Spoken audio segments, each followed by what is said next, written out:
Bismillahirrahmanirrahim. Assalamualaikum warahmatullahi wabarakatuh. Baik teman-teman, ini merupakan pembelajaran kita, step kita dalam menyelesaikan uji analisis data penelitian kuantitatif. Nah, sebelum itu tentunya supaya proses pengerjaan tugas kita berjalan dengan lancar, kita akan membuat step sebagai pedoman. Yang pertama itu tentunya kita harus berfokus pada tabulasi dari hasil form yang kita sebar kemarin. Nah, step yang pertama itu adalah data demografi, di mana data demografi itu ada nama, usia, jenis kelamin, asal kampus, suku, dan lain sebagainya, sesuai dengan kebutuhan pada penelitian teman-teman. Kemudian yang kedua, yaitu memisahkan item IV dan DV. Kemudian step ketiga yaitu uji analisis deskriptif, di mana ada 2 poin. Yang pertama demografi, yang kedua adalah uji deskriptif sendiri. Kemudian step keempat yaitu uji asumsi. Nah, uji asumsi ada 2, uji normalitas dan uji linearitas. Kemudian yang ke step kelima adalah uji hipotesis, di mana uji hipotesis yang pertama itu adalah korelasi produk momen dengan menggunakan perhitungan parametrik. Namun apabila hasil dari uji asumsi normalitas tidak menunjukkan data yang normal, otomatis kita akan menggunakan uji non parametrik dengan jenis Sperman-Brown. Nah, teman-teman harus pastikan bahwasanya data analisis teman-teman itu merupakan bagian dari jenis data asosiatif. Karena atau jenis ada hubungan seperti itu. Selanjutnya dilanjutkan oleh Irfan. Oke, baik teman-teman. Itu tadi matriks dari bagaimana menyelesaikan penelitian kuantitatif yang berjenis asosiatif. Jadi saya dan Irsyad ini kebetulan memiliki penelitian yang jenis penelitiannya itu asosiatif, yaitu kalau saya itu ada hubungan antara dukungan sosial dan coping stress. Begitupun dengan Irsyad, yaitu dukungan sosial dan motivasi mahasiswa ya Irsyad. Yap. Nah, oke. Nah, untuk tanpa berlama-lama lagi, kita mulai dulu dari step yang paling pertama, yaitu dengan tabulasi. Nah, di tabulasi ini teman-teman ketika pertama kali mendownload respon di Google Form-nya teman-teman yang kalian bagikan secara online itu, nanti akan muncul tampilannya seperti ini. Kemudian di sini nanti akan tergabung semuanya kalau misalkan teman-teman mempunyai Google Form yang skalanya teman-teman gabung, artinya 2 skala dalam satu Google Form, yang artinya di sini ada 2 skala atau 2 variabel yang diukur di sini. Jadi yang perlu teman-teman lakukan adalah memisahkan variabel independen dan variabel dependen berdasarkan skalanya. Jadi misalkan skala 1 itu adalah skala yang mengukur dukungan sosial, kemudian skala 2 itu yang mengukur terkait dengan coping stress. Nah, teman-teman tinggal buatkan sheet supaya lebih memudahkan, kemudian teman-teman salin dari respon yang tadi, teman-teman harus, identifikasi yang mana skala 1 yang mengukur, variabel independen dan mana skala 2 yang mengukur, variabel dependen ataupun sebaliknya. Nah, kalau contohnya ini dukungan sosial, seperti ini nanti jadinya teman-teman. Kalau misalkan teman-teman sudah salin dari respons yang ada di Google Form-nya teman-teman, nah sudah jadi seperti ini. Teman-teman buat responden di sini, ini kostum saja ya teman-teman, ini tidak ada nanti ini tidak ada hal yang krusial yang mempengaruhi nanti hasil penelitiannya teman-teman. Ini bisa dikostum sesuai dengan keinginannya teman-teman. Terus di sini ubah saja item 1, item 2 tergantung berapa jumlah item pada skala yang teman-teman gunakan. Kebetulan di skala dukungan sosial yang saya pakai itu ada 28 item, kemudian di coping stress itu ada 12 item. Nah, selanjutnya itu teman-teman, setelah teman-teman memisahkan seperti ini, kalian harus identifikasi skalanya teman-teman itu dia skala Likert yang punya, item favorable dan unfavorable. Kalau sekiranya dia punya item unfavorable, maka silakan teman-teman balik semua nilainya, yang nilainya paling tinggi menjadi nilainya paling rendah. Misalkan kalau itemnya itu unfavorable, kayak misalkan dia jawabnya 4, kalau misalkan skor tertinggi 4, maka dia jadi 1, kemudian 3 jadi 2, kemudian 2 jadi 3, kemudian 1 jadi 4, seperti itu. Nah, setelah itu yang harus teman-teman lakukan adalah membuat total skor dari tiap responden. Jadi kayak seperti ini, teman-teman tinggal jumlahkan dari sel ini, kemudian tarik sampai ujung sini. Mungkin tidak perlu lagi saya jelaskan bagaimana cara menjumlahkannya. Jadi cara menjumlahkannya itu tinggal sum, kemudian dalam kurung sel yang pertama tadi yang paling ujung, kemudian tarik sampai item yang paling di belakang. Nah, setelah ini proses di tabulasi data itu sudah selesai. Tinggal teman-teman salin dari data yang pertama seperti ini. Tinggal teman-teman salin, kemudian teman-teman pindahkan ke SPSS.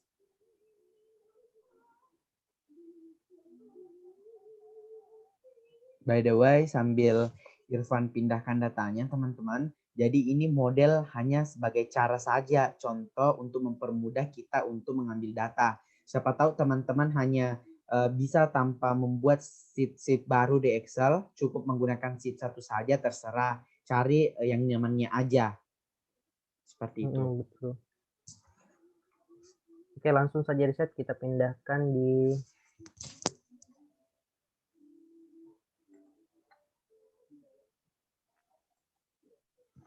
share screen-ku keluar ya? Belum. Udah masuk terkeluar ya share screen-nya?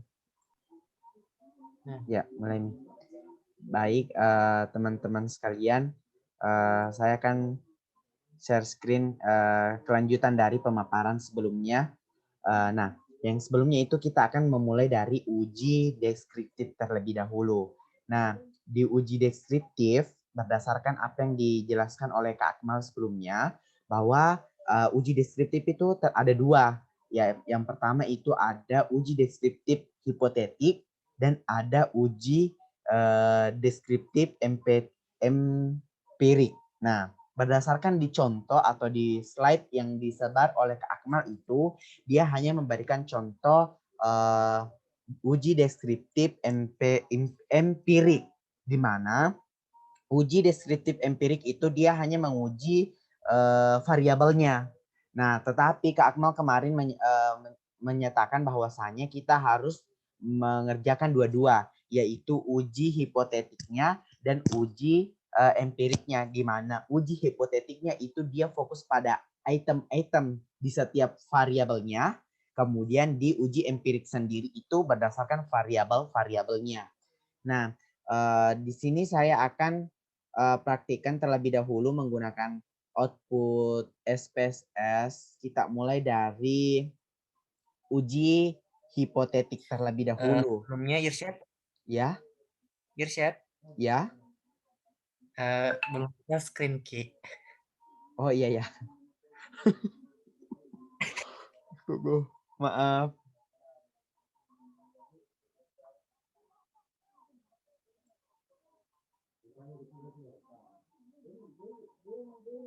Ya, apakah sudah terlihat teman-teman? Oke, sudah kelihatan. Oke. Nah, ini kenapa hanya 12? Karena kita ingin dulu menguji item variabel pertama saya dulu. Di mana dukungan sosial. Kebetulan ada 12 item dari skala yang saya pinjam. Nah, ini uji deskriptif hipotetik ya teman-teman. Nah, caranya itu langsung saja copy berdasarkan hasil scoringnya teman-teman. Kemudian kita olah datanya itu analyze. Kemudian kita klik deskriptif statis, kemudian deskriptif. Nah, masukkan semua item dari kiri ke kanan, masukkan ke kolom variabel semuanya. Kemudian tekan optionnya. Nah, centang minnya, standar deviasi, variance, range, minimum, dan maksimum. Nah, yang lainnya didiamkan begitu saja. Kemudian tekan continue. Kemudian kita tekan OK. Nah, Begitu cara olah datanya. Kebetulan di SPSS ku nggak bisa share screen langsung outputnya, dan ini hasil outputnya yang kita akan copy masukkan ke dalam laporan kuantitatif nantinya. Nah, tapi ini masih tabel uji deskriptif hipotetik untuk variabel satunya. Nah, selanjutnya kita akan olah begini juga untuk item variabel kedua. Jadi masih ada kelanjutannya untuk variabel kedua. Nah, tapi untuk dipresentasikan di sini cukup di variabel satunya saja ya teman-teman. Caranya juga tetap sama. Kita akan gunakan analyze, deskriptif statistis, kemudian pakai deskriptif. Nah, pindahkan semua item, perhatikan di optionnya yang mana di checklist, kemudian tekan continue lalu oke. Kemudian yang di copy kembali tabel seperti ininya. Nah, itu uji deskriptif hipotetik berdasarkan itemnya. Nah, selanjutnya saya akan jelaskan kembali uji hipotetik berdasarkan empirik atau variabelnya. Sebentar saya ambil datanya dulu. Oh, ini item 12. Nah, sekarang kita akan beralih ke uji deskriptif empiriknya, di mana uji ini berdasarkan variabelnya. Karena kan ini penelitian kuantitatifnya kita ada 2 variabel. Nah, ini saya menggunakan dukungan sosial dan motivasi belajar. Ini nilainya diambil dari mana? Diambil dari hitungan skor total berdasarkan hitungan dari respondennya teman-teman. Jadi kan sebelumnya itu tadi kita telah membagi dua tuh, mana item variabel satunya, mana item variabel duanya. Kemudian kita skor total berdasarkan responden, jumlah skor totalnya menggunakan rumus Excel sama dengan sum. Kemudian kita tarik ke bawah. Nah, ini nih hasilnya. Kemudian kita pindahkan ke SPSS dengan model seperti ini. Karena sepertinya SPS pun udah bersahabat. Nah, kelihatan nih semoga. Nah, cara analisisnya itu untuk mendapatkan hasil empiriknya itu sama dengan yang sebelumnya. Kita menggunakan analyze, kemudian deskriptif statis, tekan deskriptif, kemudian masukkan kedua variabelnya ke samping kanan.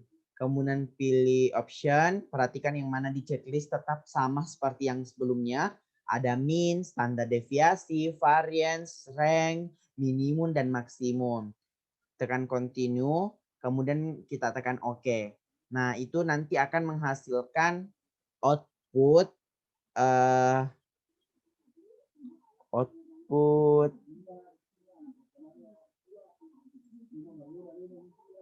Nah, outputnya ini seperti ini teman-teman. Nah, kita akan perhatikan mean, standar deviasinya berdasarkan variabelnya antar variabel dukungan sosial dan motivasi belajar. Nah, seperti itu. Nah, kesimpulannya untuk uji deskriptif yaitu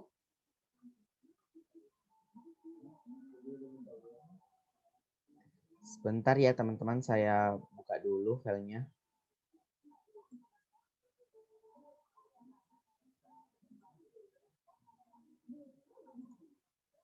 Nah, jadi apa-apa tabel-tabel apa saja yang kita ambil di uji deskriptif. Nah, yang pertama itu empirik. Nah, ini hasil tabelnya tadi.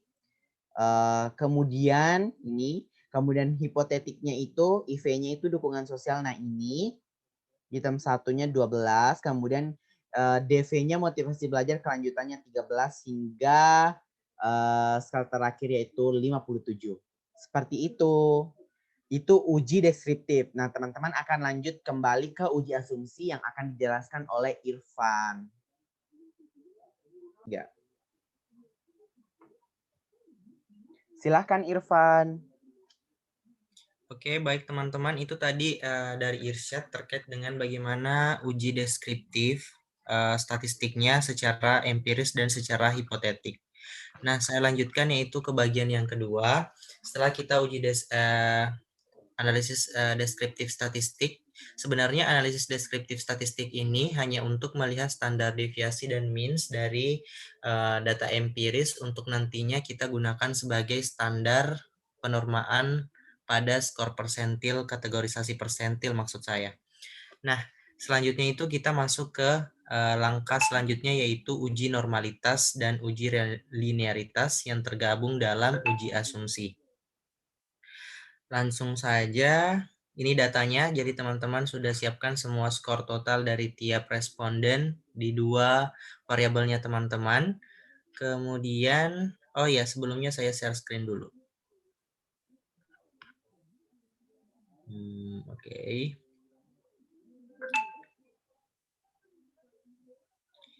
Irsyad, apakah share screen saya sudah terlihat? Sudah terlihat. Oke, sudah terlihat ya. Jadi langsung saja teman-teman, yang pertama itu dalam uji asumsi kita harus melihat normalitas datanya dulu. Silakan. Oke, baik teman-teman. Terima kasih Irsyad. Jadi teman-teman, saya lanjutkan bagaimana analisis di SPSS terkait uji asumsi. Yang pertama itu kita uji normalitas dulu untuk melihat apakah datanya terdistribusi secara normal. Nah, kita masuk ke deskriptif statistik, kemudian explore. Kemudian di sini teman-teman masukkan dependennya, di dependent list itu adalah variabel dependennya teman-teman, yaitu coping stress. Jadi tadinya itu coping stress berada di sebelah kiri di sini, kemudian dipindahkan di sini. Kemudian teman-teman tidak perlu merubah apapun di sini, di plots. Nah, di plots ini teman-teman perlu, tadinya itu di plots tidak tercentang normality plot with test, kemudian teman-teman centang, kemudian continue, kemudian pastikan display-nya itu bold.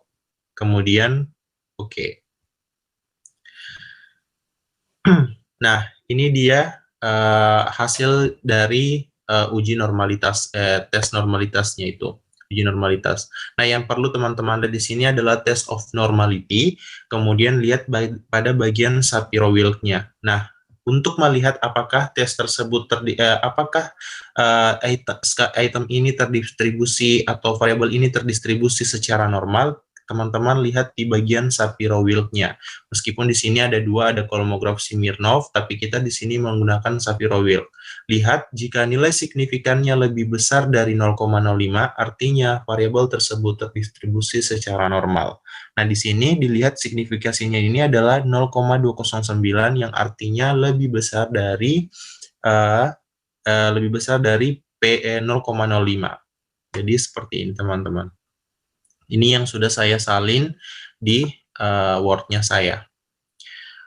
Selanjutnya, karena di sini tesnya variabelnya terdistribusi secara normal, maka kita lanjut ke linearitasnya. Linearitas itu kita lihat di correlate, kemudian bivariate. Nah, di bivariate ini teman-teman, teman-teman, saya agak keliru di sini.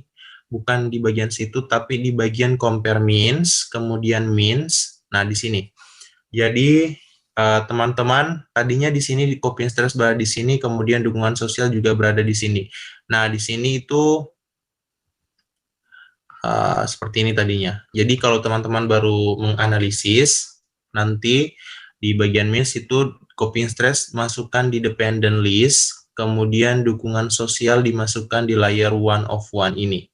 Kemudian di bagian option, pastikan di sini test for linearity tercentang. Jadi centang ini, kemudian continue, kemudian oke.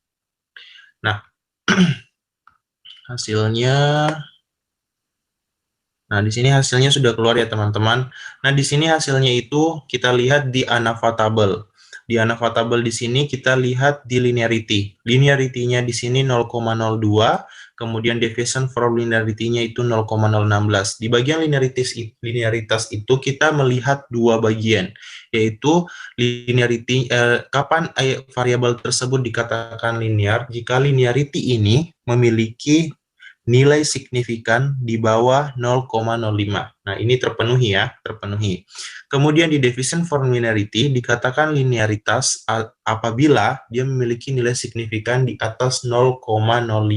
Sedangkan di item atau di variabel yang saya punya di sini, nilai signifikasinya ternyata 0,016 yang artinya lebih kecil dari 0,05. Berarti di sini seharusnya tidak linear. Namun karena di sini linearity-nya itu memenuhi signifikansinya lebih kecil dari 0,05, artinya dari perbedaan ini bisa dikatakan bahwa variabel saya itu linear. Karena sudah linear, kita lanjut ke uji hipotesis. Karena di sini linearitasnya sudah terpenuhi, teman-teman bisa lihat juga di bagian script plot untuk bagian normalitas itu di bagian normal di sini. Jadi semakin mendekati garis ini artinya semakin dia normal, hanya satu item ini, satu subjek yang berada di bagian menjauhi garis yang seharusnya. Nah, ketika uji asumsi kita sudah selesai, di mana uji asumsi itu ada dua syarat, harus normal dan harus linear, dan variabelnya kita sudah normal dan linear, kita langsung ke uji hipotesis. Karena di sini normal dan linear, artinya kita menggunakan analisis parametrik. Di sini kita menggunakan analisis korelasi product moment atau person. Di sini caranya adalah analyze, kemudian correlate, bivariate. Nah, di sininya tuh tadi sebelah kiri seperti ini, kemudian tinggal kalian pindahkan ke sebelah kanan. Kemudian di option itu tidak perlu kalian ubah apa-apa, begitupun di style. Yang penting di sini pastikan di correlation coefficient kita centang persen. Karena kenapa persen? Karena kita menggunakan korelasi product moment karena kita memiliki variabel yang dianalisis secara parametrik karena uji asumsinya terpenuhi. Seandainya uji asumsi tadi tidak terpenuhi, artinya tidak linear dan tidak normal, kita menggunakan Spearman. Tapi karena semuanya terpenuhi, maka kita menggunakan korelasi product moment person. Kemudian kita tinggal oke saja. Nah, ini dia hasilnya. Nah, hasilnya itu, syaratnya itu adalah ketika nilai signifikasi two-tailed-nya lebih kecil dari 0,05, artinya H0 ditolak dan HA diterima. Di sini, hipotesisnya yang saya miliki di sini adalah H0-nya adalah tidak ada hubungan antara dukungan sosial dan coping stres mahasiswa di Makassar selama pandemi COVID-19. Kemudian H alternatifnya itu adalah ada hubungan antara dukungan sosial dan coping stres mahasiswa di Makassar selama pandemi COVID-19. Artinya karena H0 saya ditolak dan HA diterima, di sini dikatakan bahwa terdapat hubungan yang signifikan antara dukungan sosial dan coping stres, di mana ada hubungan positif, di mana semakin tinggi dukungan sosial, maka semakin tinggi coping stres mahasiswa yang ada di Makassar selama COVID-19. Adapun di sini kita lihat, di R291-nya itu adalah nilai signifikasi percent correlation-nya, kemudian di R-squared ini menjelaskan bagaimana pengaruh variabel independen kepada variabel dependen. Di sini saya bisa teman-teman lihat bahwa dukungan sosial itu memiliki pengaruh 8,5% terhadap coping stres mahasiswa yang ada di Makassar selama pandemi COVID-19. Jadi sampai di sini hasil penelitian atau hasil dari analisis SPSS kita terkait penelitian kuantitatif berjenis asosiatif. Mungkin saya kembalikan juga ke Irsyad, mungkin ada yang ingin ditambahkan. Baik, mungkin sudah cukup jelas teman-teman. Jadi pada dasarnya sebelum kita memulai untuk menguji data kita, perhatikan stepnya teman-teman. Jadi berdasarkan yang pemaparan video awal tadi itu, perhatikan tabulasinya, demografinya, kemudian pisahkan IV dan DV, kemudian kita memulai analisis dengan memulai analisis deskriptif. Nah, perhatikan di analisis deskriptif itu terdapat dua uji deskriptif. Ada uji deskriptif empirik, dan ada uji hipotetik. Nah, kemudian dilanjut dengan uji asumsi, ada uji normalitas, dan ada uji linearitas. Kemudian dilanjut di sesi terakhir yaitu uji hipotesis parametrik dengan menggunakan korelasi produk momen. Mungkin sekian dari pemaparan penjelasan dari saya bersama Irfan. Mungkin cukup dari saya, Irfan. Bagaimana dengan Irfan sendiri?